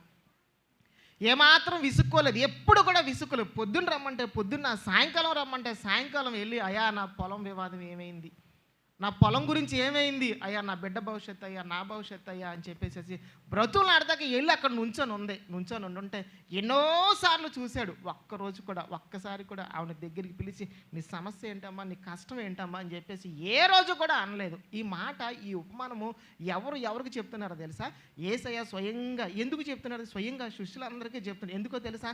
అస్తమానం ప్రార్థన ఏంటి, అస్తమానం మీటింగ్లు ఏంటి, అస్తమానం కూటాలు ఏంటి, అస్తమానం సహవాసాలు ఏంటి అని అంటారు చూసారా? మనసులో ఒక థాట్ ఉంటుంది. పైకి అనకపోయినా సరే ఈయనకి ఏమీ పని పాట లేదు, ఈ సేవకుడికి ఏ పని పాట, ఇక్కడ కాదులేండి ఇండియా సంగతి చెప్తున్నాను నేను, ఏం పని అస్తమానం ప్రార్థనే అని అంటూ ఉంటాడు. ప్రార్థనలో ఉండేటటువంటి ఇది వేరు.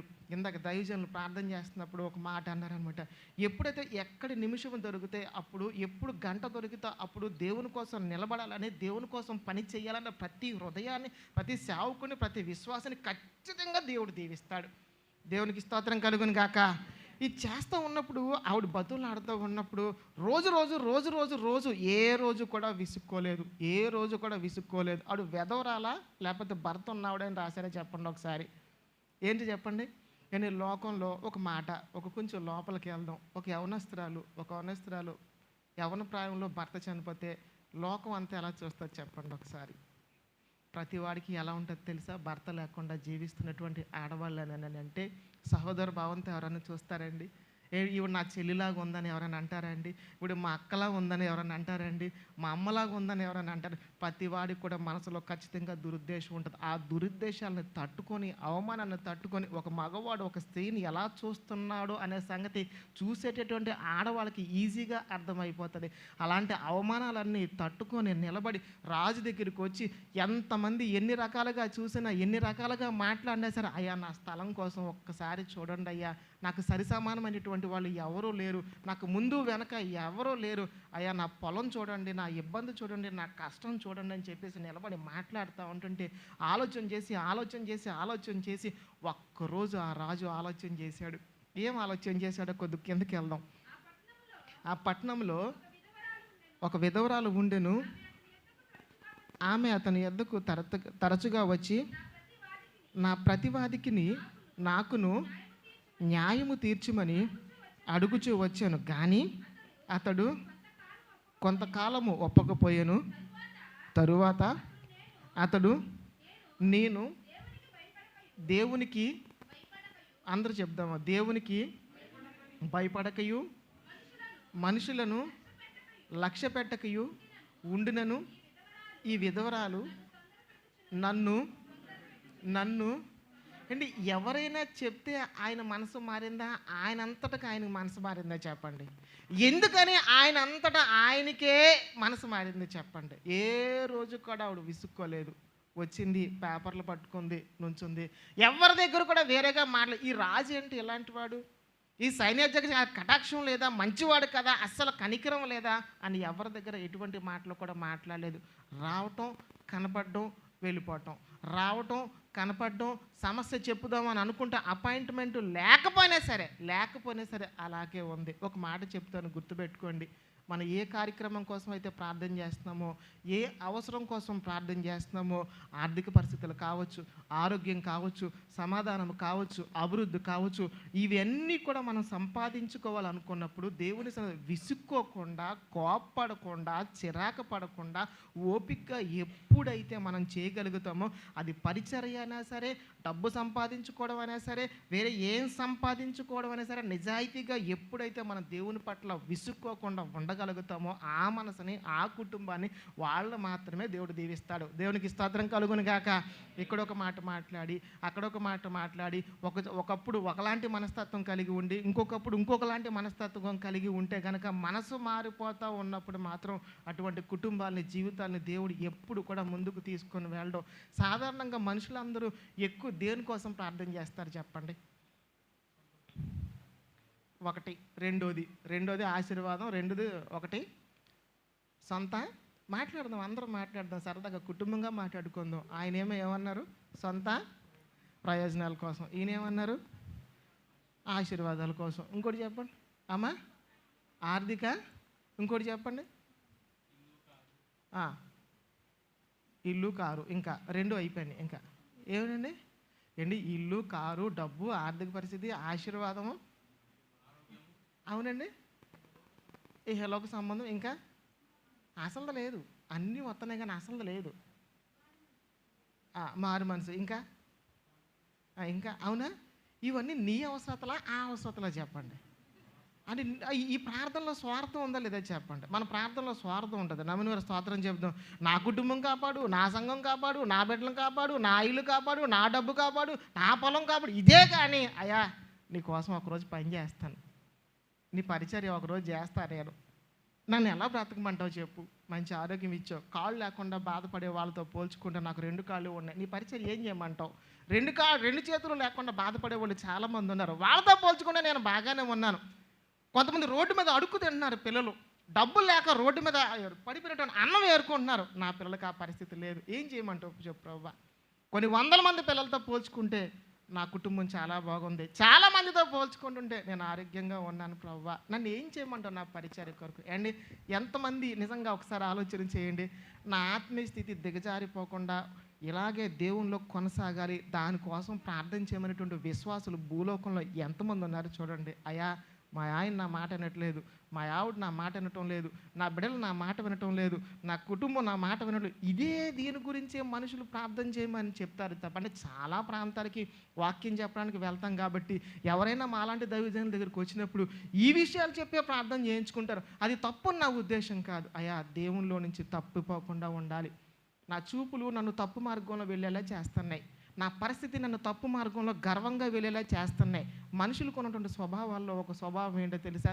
జోబులో 10 రూపాయలు ఉంటే ఒకలాగా మాట్లాడతారు, జోబులో 100 రూపాయలు ఉంటే ఒకలాగా మాట్లాడతారు, 1000 రూపాయలు ఉంటే ఒకలాగా మాట్లాడతారు, 1,00,000 రూపాయలు ఉంటే ఒకలాగా మాట్లాడతారు. కానీ ఇక్కడ వెధవరాలు ఎలా మాట్లాడుతుందో తెలుసా? ఏమున్నా లేకపోయినా సరే ఖచ్చితంగా వీడు చాలామంది ఆ అమ్మాయికి చెప్పారు, ఏం అమ్మా ఎవరి దగ్గరికైనా వెళ్ళు కానీ ఆ రాజు చేయడమ్మా, నీకు న్యాయం చేయడమ్మా అని అన్నా సరే ఎవరి మాట పట్టించుకోలేదు. ఒకటి గుర్తుపెట్టుకోండి, లోకంలో ఎవరు ఏ మాట మిమ్మల్ని అన్నా సరే ఎవ్వరి మాట పట్టించుకోవద్దు.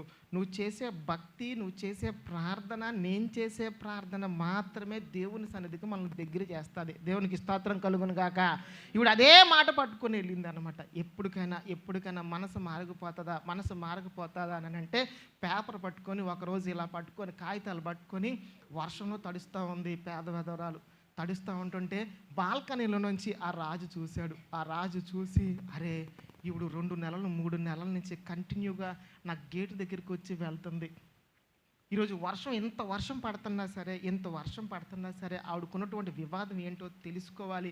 నేను చెయ్యను, నాకు దైవభక్తి లేదు, దేవుడు అంటే భయం లేదు అని ఆవిడకి తెలిసినా సరే నా దగ్గరికి వస్తుంది అని అంటే నన్ను ఎంత అభిమానిస్తుందో, ఎంత గౌరవిస్తుందో అని చెప్పి తనలో తాను ఆలోచన చేశాడు. ఒకటి మాట గుర్తుపెట్టుకోండి బాగా, మనం చేసే భక్తి, చేసే ప్రార్థన ఎదుటివాడు ఒకసారి మన కోసం ఆలోచన చేసేలాగా ఉండాలా. ఎప్పుడు ఆలోచన చేసేలాగా ఉంటుందనంటే మనం మాట్లాడే మాట, చేసే పని, చేసేటటువంటి పరిస్థితి ఎప్పుడైతే మూడు సమానంగా ఉంటాయో అప్పుడు దేవుడు మన పట్ల గొప్ప కార్యాలు చేస్తాడు. దేవునికి స్తోత్రం కలుగును గాక. మాట ఒకలాగా ఉండి, పరిస్థితులు ఒకలాగా ఉండి, నాకు చెయ్యి ప్రభు అంటూ ఇలా పేపర్ పట్టుకొని ఉంటుంటే అప్పుడు తనలో తను ఆలోచన చేసినటువంటి విధానం ఎలా ఉందో చూడండి ఒకసారి. మరియు ప్రభు ఇట్లా నేను 5వ వచనం అమ్మ, ఈ విధవరాలు నన్ను తొందర పెట్టుచున్నది గనుక ఆమె మాట మాటికి వచ్చి గోజాడుకుంటున్నట్లు ఆమెకు న్యాయము తీర్తునని తనలో తాను అనుకునేను. మరియు ప్రభు ఇట్లా నేను అన్యాయస్తుడైన ఆ న్యాయాధిపతి చెప్పినటువంటి మాట వినుడి.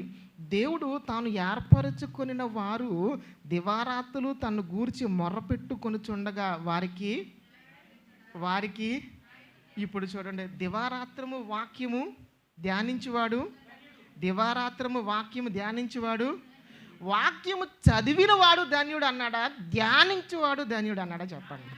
ధ్యానించడం అంటే ముందు ఏం చేయాలి చెప్పండి? ఏం చేయాలి చదవండి. మరి రోజు బైబిల్ చదివేవాళ్ళు ఎంతమంది ఉన్నారని చెప్పండి? ఇందులో రోజు బైబిల్ చదివేవాళ్ళు ఎంతమంది? ఏంటి, వాక్యమే మనం చదవకపోతే దాన్ని ఎప్పుడు ధ్యానం చేయగలని చెప్పండి? కానీ విధవరాలు రాత్రి అనక పగలనక, రాత్రి అనక పగలనక వచ్చి నిలబడినప్పుడు రాజు మనసు కరిగింది. కానీ ఇక్కడ దేవుడు ఒక మాట క్లియర్గా చెప్తాడు. మనసు లేనటువంటి వాడే ఒక విధవరాలు కమిట్మెంట్ని బట్టి, విధవరాలు మాటలు చేసినటువంటి తీరుని బట్టి మనసు మార్చుకున్నాడు కదా. నేను అంత మనసు లేనటువంటి వాడిని ఏం కాదు కదా. నాకు దివారాత్రి మనం ఏమనుకుంటాం తెలుసా, ఒక్క ప్రార్థనకే జవాబు వచ్చేయాలి. ఎలాగొచ్చేయాలి? రాత్రి ప్రార్థన చేస్తే పొద్దునకి మన అప్పులన్నీ తీరిపోవాలి. ఏం చేయాలండి? అవునే కదా చెప్పండి. రాత్రి ప్రార్థన చేస్తే పొద్దునకి భర్త తాగుడు మానేయాలి. రాత్రి ప్రార్థన చేస్తే కొడుకు వెంటనే కలెక్టర్ అయిపోవాలి. రాత్రి ప్రార్థన చేస్తే డబ్బులు ఇచ్చే కోళ్ళు వచ్చేయాలి. రాత్రి ప్రార్థన చేస్తే అల్లుడు ఏం అనకుండా చేయాలా చేస్తూ ఉంటాడు. నమ్మినవారు స్తోత్రం చెప్దాం. రాత్రి ప్రార్థన చేస్తే పొద్దునకి తగ్గిపోయేలాగైతే ఇప్పుడు కథనంతా కూడా క్రైస్తవులు అయిపోదురు. దేవునికి స్తోత్రం కలుగును గాక. అవునా కదా చెప్పండి. క్రైస్తవుడుగా బ్రతికుండుంటే ఈ పాటికి ప్రపంచం అంతా ఎప్పుడో యేసయ్యని నమ్ముకునేది. అవునే కదా చెప్పండి. క్రైస్తవుడుగా లేకే, క్రైస్తవుడుగా మాట్లాడలేకే, చేయకుండా ఉండటం వల్లే కాస్త ఇలా ఆగిపోయింది. దేవుని పనిలో, దేవుని పరిచర్యలో ఎప్పుడు విసుక్కోకుండా ఉండటం కోసం దేవుడు ఇంత చక్కటి ఉపమానం పెట్టాడు. మనం చేసే ప్రార్థన దేవునికి అంగీకారంగా ఉండాలంటే దివారాత్రము వాక్యం ధ్యానించేవాడు. మనకి చదివే టైమే లేనప్పుడు వాక్యాన్ని ఎప్పుడు ధ్యానం చేస్తాను? ఎప్పుడైతే వాక్యం మన మనసులో ఉందో, ఎప్పుడైతే వాక్యం మనం దాచుకున్నామో, మైండ్లో దాచుకున్నామో, చేసే ప్రతీది కూడా యథార్థంగా కనపడతా ఉంటుంది. ఇందాక చెప్పినటువంటి ఉపమానంలో ఒక తల్లి ఒక కొడుకుని ఎలా పెంచాలో, దైవికంగా ఎలా పెంచాలో అలా పెంచింది కాబట్టి ఆ కొడుకు కూడా అలాగే దైవికంగా పెరిగాడు. కాబట్టి వయసు వచ్చినప్పుడు మందుకు బానిస అవ్వకుండా, సిగరెట్లకు బానిస అవ్వకుండా, అమ్మాయిలకి సైట్ కట్టకుండా, తప్పుడు మార్గంలో వెళ్లకుండా తల్లి మాట వినడానికి గల కారణం ఏంటంటే వాళ్ళు వెళ్ళేటటువంటి ప్రార్థనకి, చేసే ప్రార్థనకి, చదివే వాక్యానికి దివారాత్రము కట్టుబడి ఉండిపోయారు. కాబట్టి ముద్ద తింటే ముద్ద లేనటువంటి పరిస్థితిలో నుంచి అమెరికా వెళ్ళి ఉద్యోగం సంపాదించుకునే పరిస్థితికి రాగలిగారు అంటే అది చిన్న విషయం ఏమి కాదు. దేవునికి స్తోత్రం కలుగును గాక. రాత్రికి రాత్రి దేవుడు ఏం చేసాడు? రాత్రికి రాత్రి ఒక పూటకు ఒక గంటకి ఏమి చేయడు దేవుడు. మనం స్టెబిలిటీ అవ్వాలా. ప్రార్థనలో కానీ, వాక్యంలో కానీ, చదవటంలో కానీ, ఉండటంలో కానీ, ఇక్కడున్నా ఇండియాలో ఉన్నా ఎక్కడున్నా సరే స్టెబిలిటీగా మనం ఉండగలం. అందులోని విసుగుదల రాకూడదు. ప్రార్థన అంటే కొంతమందికి, అందరికీ నేను చెప్పను కానీ, ఎందుకని ప్రార్థన అంటే కొంతమందికి విసుగ్గా ఉంటుంది. అస్తమాని ఇదే అని అనుకుంటారు. కానీ నేను ఒకటి చెప్తాను, సమయం దొరికినప్పుడు, అవకాశం ఉన్నప్పుడు ఏమాత్రము మనం బెంగ పెట్టుకోకుండా, బాధపడకుండా దేవుని సమయాన్ని ఎప్పుడైతే మనం సద్వినియోగపరుచుకుంటామో మన అవసరతలన్నీ కూడా తీస్తాడు. సామెతగా ఒక మాట అంటాం కదా, మనం దేవుని పని చేస్తే ఒకసారి ఆలోచన చేద్దాం. మనం దేవుని పని ఏం చేసామో ఆలోచన చేద్దాం. ఎవరు ఎంత దేవుని పని చేశారో ఆలోచన చేద్దాం. నేను అనుకుంటాను ఒక మాట, నన్ను చాలామంది ఒక మాట అడిగారు, నువ్వు ఎందుకు చేస్తున్నావురా సేవ అని నన్ను అడిగారు. నువ్వు ప్రసంగం చేయొద్దు, పెద్ద మాటలు చెప్పొద్దు, పెద్ద విషయాలు ఏం చెప్పొద్దు, నువ్వు సేవ చేయడానికి గల కారణం ఏంటి? ఒక్క మాట చెప్పు అని అన్నారు. నేను ఒకటే మాట చెప్పా. కరోనా టైంలో నా కొడుక్కి, నా భార్యకి కరోనా వచ్చింది. ఎలా వచ్చింది అనేది అర్థం కాలేదు. కానీ నేను కంగారు పడిపోయాను. నేను అప్పుడే చాలామంది ఏమంటున్నారంటే 10 లక్షలు అయిపోతుంది, 15 లక్షలు అయిపోతుంది, 20 లక్షలు అయిపోతుంది అని చెప్పేసి టీవీలో యాడ్ ఇచ్చేస్తున్నారు. అప్పటికే మా ఇంటికి అంబులెన్స్ వచ్చేసారు. నా భార్యని నా కొడుకుని తీసుకెళ్తామనంటే అంబులెన్స్లో వద్దండి, నేనే తీసుకొచ్చేస్తాను నేనని చెప్పేసి నేనే మాస్క్ పెట్టుకొని గుడ్డ కట్టుకొని నా భార్యని నా కొడుకుని తీసుకొని హాస్పిటల్ తీసుకెళ్ళి హాస్పిటల్లో జాయిన్ చేసేసి ఇంటికి వచ్చాను. ఇంటికి వచ్చిన తర్వాత నా కూతురు ఒక గదిలో ఉంది, నేను ఒక గదిలో ఉండి బాధపడుతున్నాను. నేను ఆలోచన చేస్తున్నాను. ఎలా ఆలోచన చేస్తున్నాను? వీళ్ళిద్దరు ఆరోగ్యం బాగు చేయించుకోవడానికి, వీళ్ళిద్దరిని నేను కాపాడుకోవడానికి ఏ ఇల్లు అమ్మేస్తే బాగుంటుంది, ఏ బంగారం అమ్మేస్తే బాగుంటుంది, ఏది చేస్తే బాగుంటుంది అని ఇదే ఆలోచన చేస్తున్నాను తప్ప మోకరించి ప్రార్థన చేయాలన్న ఆలోచన నాకు రాలేదు. మోకరించి చేయాలన్న ఆలోచన రాలేదు. కానీ ఏడుస్తూ ఒకరోజు, అయ్యా ఇద్దరిలో ఎవరు తగ్గినా సరే నాకు ఈరోజు ఈ పరిస్థితి ఇలాగా ఉండేది కాదు. అయ్యా నేను సేవ చేస్తున్నాను, నీ దృష్టిలో నేను నమ్మకస్తున్నాను అనుకుంటే, చేసే సేవ నమ్మకంగా ఉంటే ఒక దారి చూపించని ప్రార్థన చేశాను. ఇతను 2 రోజుల్లో 400 రూపాయల మందుతో నా భార్య నా కొడుకుని మళ్ళీ ఇంటికి పంపించేశారు. దేవునికి స్తోత్రం కలుగును గాక. ఈ ఒక్క విషయం చాలు నాకు. ఈ ఒక్క విషయం దేవుని పరిచర్య బ్రతుకున్నంత కాలం నేను చెప్పుకుంటాను నేను. అవునే కదా, నా భార్య తగ్గినా నా కొడుకు తగ్గినా నాకు ఎంత బాధ ఉంటుందో చెప్పండి. కరోనా టైంలో డబ్బులు ఉన్నటువంటి వాళ్ళు, కోట్లు ఉన్నటువంటి వాళ్ళు, లక్షలు ఉన్నటువంటి వాళ్ళు, ఎంతోమంది పనివారు ఉన్నటువంటి వారు అందరూ చచ్చిపోయారు. లక్షలు ఖర్చు పెట్టారు, కోట్లు ఖర్చు పెట్టారు. కానీ వాళ్ళందరికంటే దేవుడు నా భార్యని నా కొడుకుని రక్షించి పంపించాడంటే ఈ ఒక్క విషయం చాలదండి బ్రతుకున్నంతకాలం నేను పరిచర్య చేయడానికి. దేవునికి స్తోత్రం కలుగును గాక. నేను అనుకుంటాను, అయ్యా ఏమిచ్చి నేను రుణం నేను తీసుకోగలను? నాకు ప్రార్థన అంటే విసుకుండదు, వాక్యం చెప్పడం అంటే విసుకుండదు, దేవుని పని కోసం ప్రయాణం అంటే విసుకుండదు. నేను నిజంగా చెప్తున్నాను, ఒక మాట కుటుంబంగా చెప్తున్నాను. కడుపు నిండా భోజనం చేసి నేను కంటి నిండా నిద్రపోయి దగ్గర 4 నెలలు అవుతుంది. ఈస్టర్ పండగ ముందు దగ్గర నుంచి ఈ రోజు వరకు కూడా ఎక్కడ కూడా ఖాళీ లేకుండా, ఒక్కరోజు కూడా ఖాళీ లేకుండా దేవుని సన్నిధిలో వాడబడటానికి అది దేవుడు నాకు ఇచ్చినటువంటి కృపని నేను చెప్పగలను. దేవునికి స్తోత్రం కలుగును గాక. ఎందుకంటే ఎప్పుడైతే విసుగుదల లేదో, ఎప్పుడైతే దేవుని పని మీద మనకి విసుగుదల లేదో ఖచ్చితంగా దేవుడు దీవిస్తాడు. ఇప్పుడు ఇవిడికి న్యాయం జరిగిందా లేదా చెప్పండి. ఇవిడికి న్యాయం జరిగిందా లేదా? ఎందుకు న్యాయం జరిగింది? ఎన్ని దినాలు వచ్చి ఉంటుందో ఒకసారి చెప్పండి. అయ్యా పొద్దున్న వస్తే రాజుగారు కనపడతాడేమో, మధ్యాహ్నం వస్తే కనపడతాడేమో, రాత్రికి వస్తే కనపడతాడేమో ఆశ, ఒక్కరోజైనా మాట్లాడతాడేమో, కానీ ఒక నెల రోజులు వచ్చిన తర్వాత మనం ఏం చేస్తాం తెలుసా? దేవుని సన్నిధి దగ్గరికి వచ్చేసరికి ఒక 1 నెల రోజులు బాప్తీసం పొందినటువంటి కొత్తలోని 1 నెల రోజులు బాగానే ఉంటాం, 2 నెలలు బాగానే ఉంటాం, సంవత్సరం బాగానే ఉంటాం. అవునా కదా చెప్పండి. ఆ తర్వాత తేడా వస్తుంది మన దగ్గర. కానీ ఈ వెధవరాలు ఏం చేసింది తెలుసు?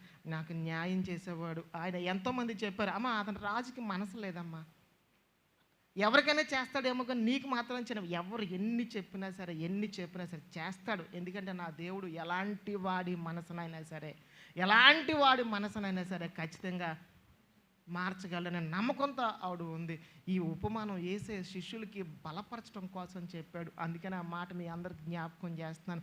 దేవుని పని అంటే, దేవుని పరిచర్య అంటే మాత్రం ఎవరు ఎక్కడ కూడా విసుక్కోకుండా నిలబడి చేయగలిగితే దేవుడు ఖచ్చితంగా ముందుకు తీసుకువెళ్తాడు. హల్లెలూయా. ఒకసారి చివరిగా కొన్ని మాటలు మీకు చెప్తాను. మీరు చేసేటటువంటి కష్టార్జితాన్ని బట్టి మీ బిడ్డలందరికీ కూడా ఒకసారి మీరు అందరికీ అన్నీ చెప్పండి. రోజు వాక్యం చదవమని చెప్పండి, రోజు కుటుంబ ప్రార్థన చేసుకోమని చెప్పండి. అమ్మ మీ ఇండియాలో మీకు ఉన్నటువంటి వాళ్ళు, తెలిసిన వాళ్ళు ఎవరైనా ఉంటే మీ ఫ్యామిలీ మెంబర్స్ అందరినీ కూడా ప్రతిరోజు కుటుంబ ప్రార్థన, ప్రతిరోజు బైబిల్ పఠనం చదవమని చెప్పండి. ఒక చిన్న ప్రశ్న, అంటే మీకు విసుగు ఉందా లేదో, దేవుడు అంటే ఎంత ప్రేమ ఉందా లేదా అనేది ఒక చిన్న ప్రశ్న. మీ జీవితంలో బాప్తిసం పొందిన వాళ్ళు ఎంతమంది ఉన్నారు ఇక్కడ? మీరిద్దరు ఉన్నారులేండి. పూర్తిగా పైకెట్టి సగం ఎత్తారంటే నాకు అదేటో. ఎనీ ₹1,00,000 ఎవరికి కావాలి చెప్పండి? ఎంతండి? ₹1,00,000 ఎవరికి కావాలంటే? ₹1,00,000 కావాలంటే కనపడకపోయినా కుర్చీ ఎక్కేసి, అవునా అమ్మ చేయి పైకి ఎత్తుందంటే ఇలాగ ఎత్తుతున్నారు మనకి. ఇప్పుడు ఒక మాట, మీ కుటుంబాలను బాగు చేయడం. మీ జీవితంలో బాప్తిసం పొంది 5 ఏళ్ళు పైబడిన వాళ్ళు కావచ్చు, సంవత్సరం పైబడిన వాళ్ళు కావచ్చు, మీ జీవితంలో ఒక్కసారైనా బైబిల్ కంప్లీట్ చేశారా చెప్పండి? నా జీవితంలో నేను బైబిల్ మొత్తం కంప్లీట్ చేసేసానండి అన్నవాళ్ళు ఎవరైనా ఉన్నారా చెప్పండి? ఒకటి. డౌట్గా చెప్తున్నారు మీరు,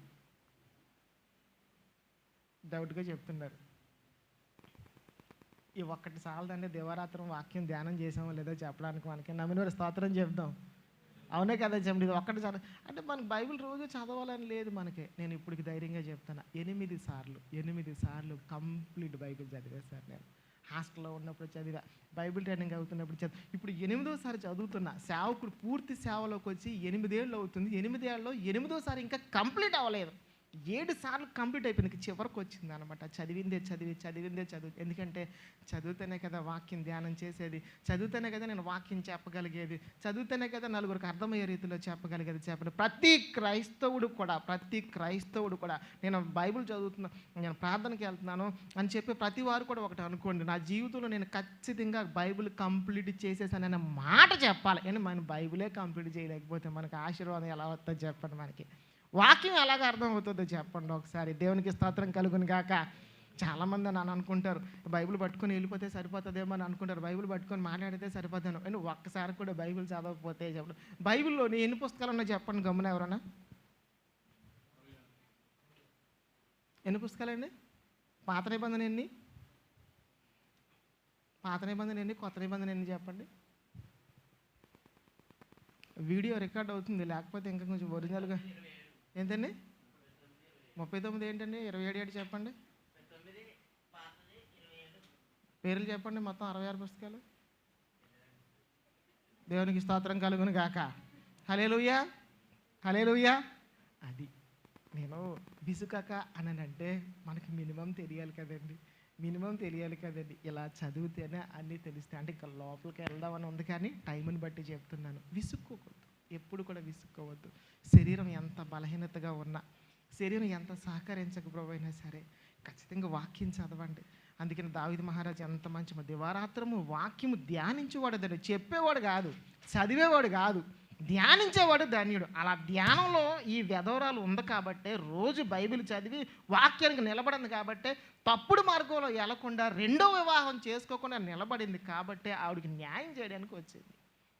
దేవుడు మన పట్ల న్యాయం చేయాలని అనుకుంటే నా కుటుంబాన్ని కానీ, నా సంఘాన్ని కానీ, నన్ను కానీ దీవించాలి, వ్యక్తిగతంగా దీవించాలి, గ్రూప్గా దీవించాలని అనుకుంటే నా క్యారెక్టర్ సరిగా ఉండాలి.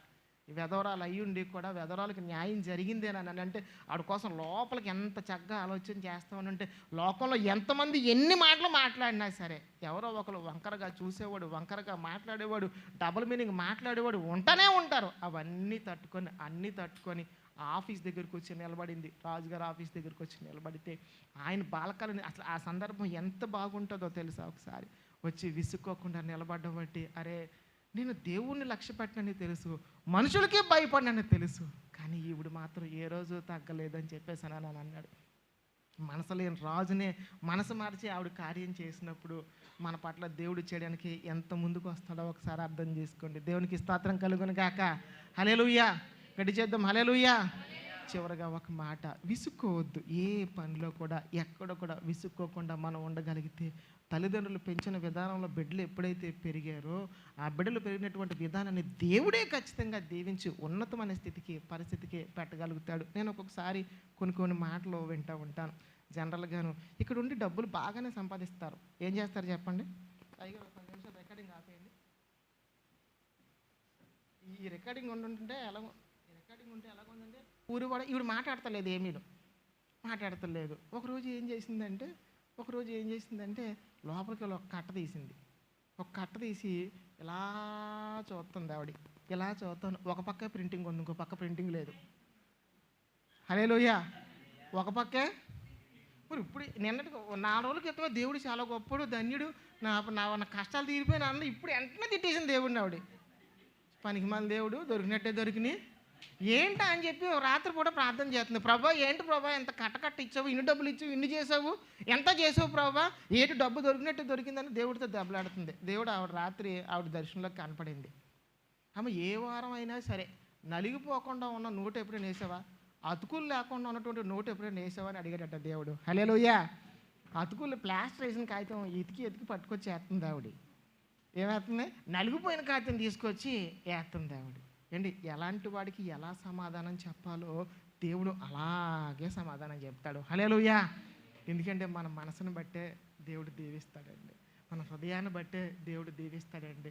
ఏంటి, సమృద్ధిగా దేవునికి ఇవ్వకపోతే సమృద్ధిగా, నేను ఒక మాట చెప్తాను, 500 రూపాయలు దశమ భాగం తీసే పరిస్థితి నుంచి రూపాయలు నెలకు దశం బాగా తీసేటటువంటి పరిస్థితికి నేను రాగలిగాను. నేను అది మా హేమంత్ గారికి నా పరిస్థితి తెలుసు. ఎందుకంటే ఆయనకి బాగా తెలుసు నేను ఏ స్థితిలో నుంచి వచ్చానో ఆయనకి బాగా తెలుసు. ఎందుకో తెలుసా, దేవుడికి ఎప్పుడు ఇచ్చినా సరే ఎవరైనా చెప్పారో అని నాకు తెలియదు, కానీ చెక్ చేసుకుంటాను. డబ్బు కాగితం ఎలాగుంది.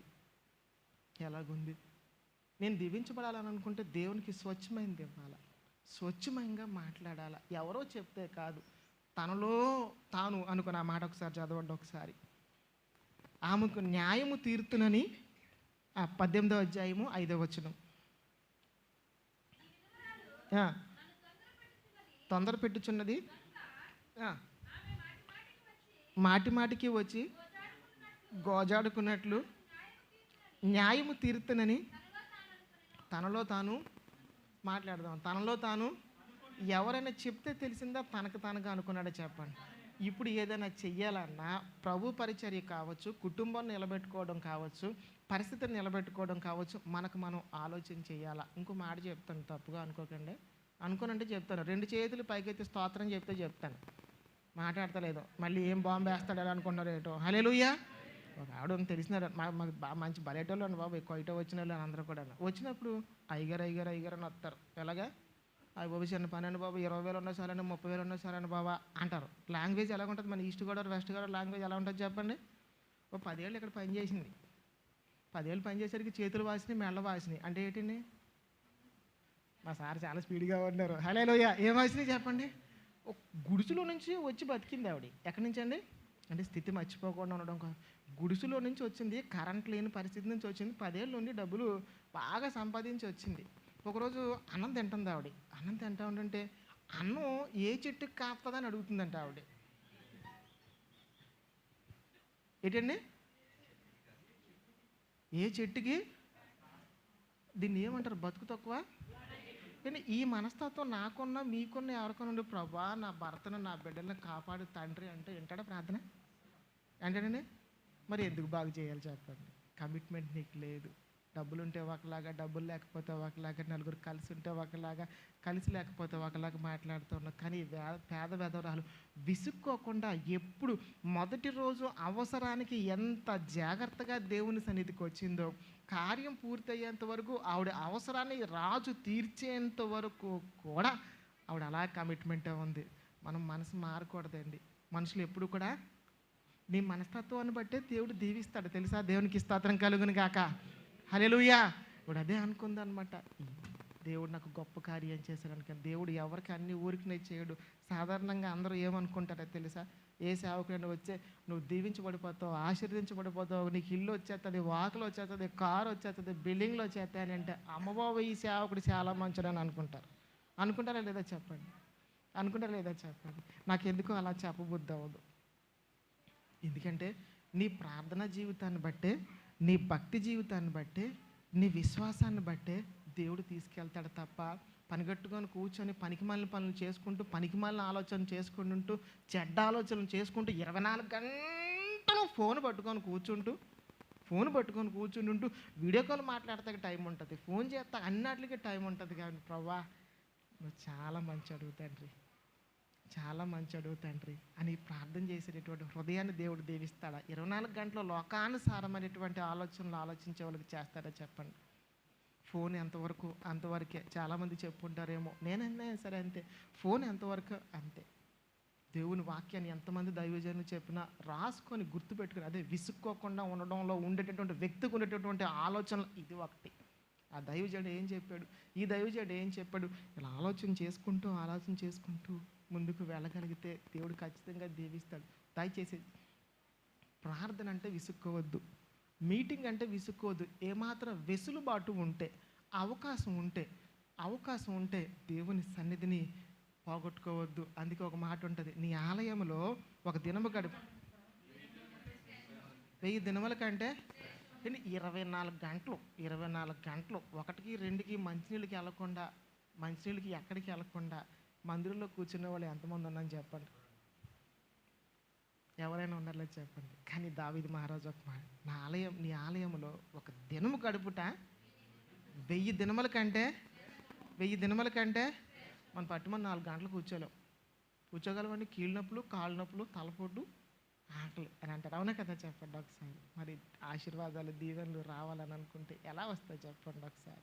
దేవుని సన్నిధిలో గడపడానికి. అందుకే విసుకక ప్రార్థన చేయుచు ఉండవాలని యేసయ్య ఉపమానాన్ని శిష్యులకు చెప్పాడు. ప్రభు ఆత్మాలకి ఇదే మీటింగ్లే ప్రభు, ఆత్మాలకి స్వస్థత కూటాలే ప్రభు, ఇంక రిలాక్స్ లేదా?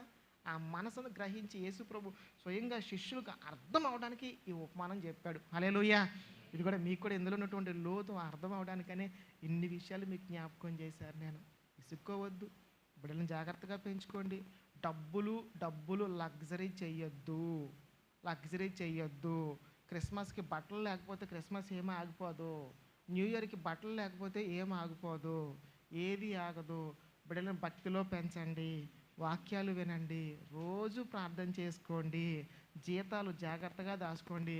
10 ఏళ్ళు ఇక్కడ పనిచేసిన అప్పులు ఉన్నాయంటే తప్పు మీదే. డబ్బు వాడే విధానము తెలియదు అంటే ఆ సబ్జెక్ట్ వేరే ఉంది.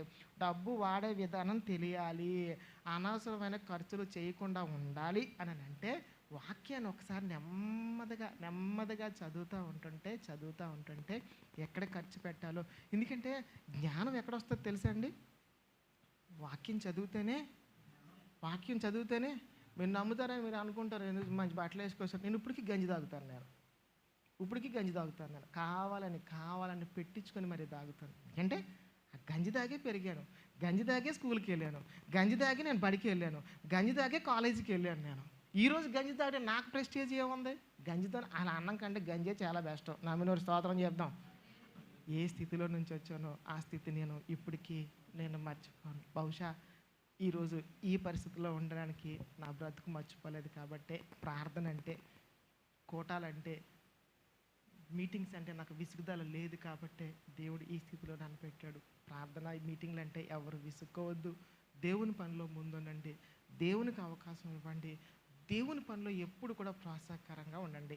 అట్టి స్థితి భాగ్యం దేవుడు మనందరికీ దయచేయను గాక. దేవుడి మాటలు మన వినికిల్లో దీవించును గాక. అయ్యా, సమయం కొంచెం ఎక్కువైతే నన్ను క్షమించండి. నాకు మరొకసారి సమయం ఇచ్చినటువంటి దైవజనులకు ప్రత్యేకమైన వందనాలు చెల్లిస్తూ తిరిగి వరకు సమయాన్ని అప్పగిస్తూ ఉన్నాను. Thank you all.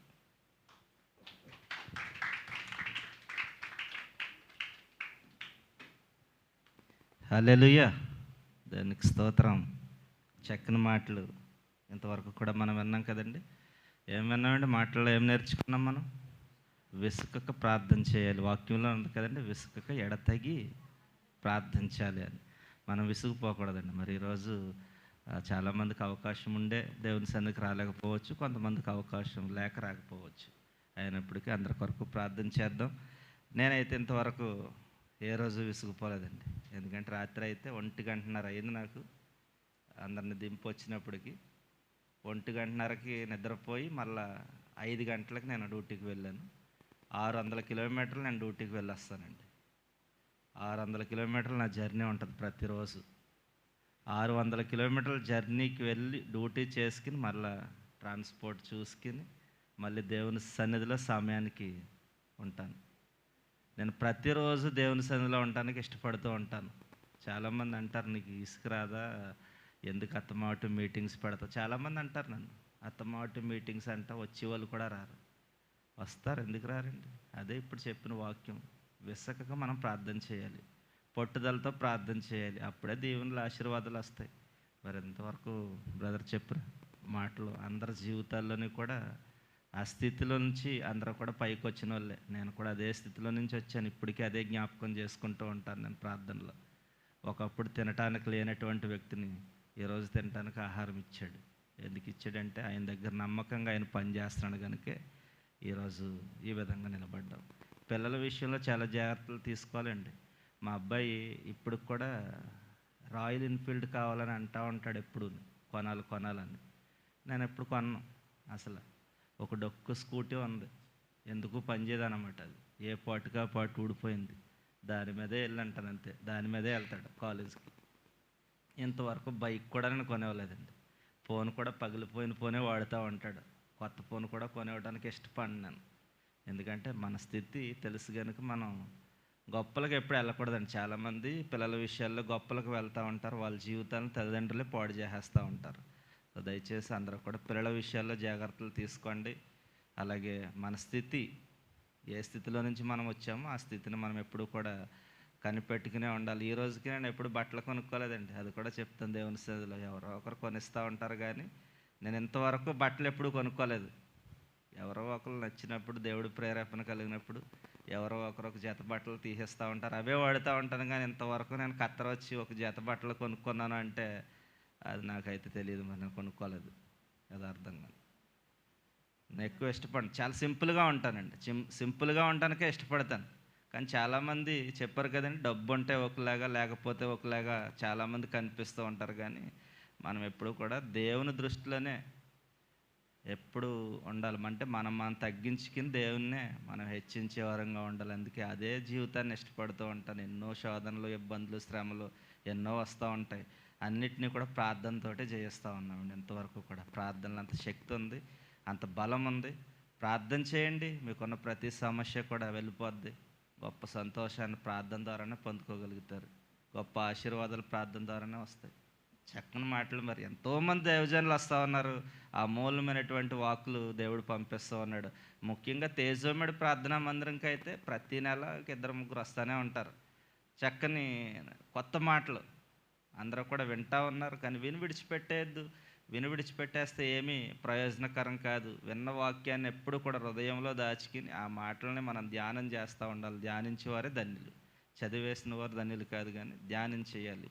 అప్పుడే మనం ధన్యకరమైన జీవితంలోకి వెళ్తాం. కనుక మంచి మాటలు తెలియపరిచినటువంటి మరి సహోదరులు దైవజనులు బాబీ గారిని బట్టి ప్రత్యేకమైన వందనాలు తెలియపరుస్తూ ఉన్నాను. మరి చాలా షార్ట్ పీరియడ్లో వచ్చారు, లేకపోతే ఆ వారం 2 రోజులు కూడా చక్కగా మీటింగ్స్ ఏర్పాటు చేసుకుని కొన్ని మాటలు విందాం. కానీ మరి సోమవారం వెళ్ళిపోతున్నారు, మంగళవారం వెళ్ళిపోతున్నారు. దేవుని చిత్తం అయితే సోమవారం ప్రార్థన చేయండి. విసక్కుండా వస్తామంటే 10 మంది వచ్చినా చాలండి. ఎందుకంటే దేవుని మాటలు ఒక్కరున్నా సరే దేవుని మాటలని బోధించాలి, వినాలి. అప్పుడే మనం దేవుని ఆశీర్వాదాలు పొందుకుంటాం. కనుక దేవుని చిత్తం అయితే సోమవారం మరి ఉంటారు. కనుక సోమవారం రాత్రి కూడా మీటింగ్ ఏర్పాటు చేద్దాం. ప్రార్థన చేయండి. అందరు లేచి నిలబడినట్లయితే ముగింపు ప్రార్థన చేసుకుందాం.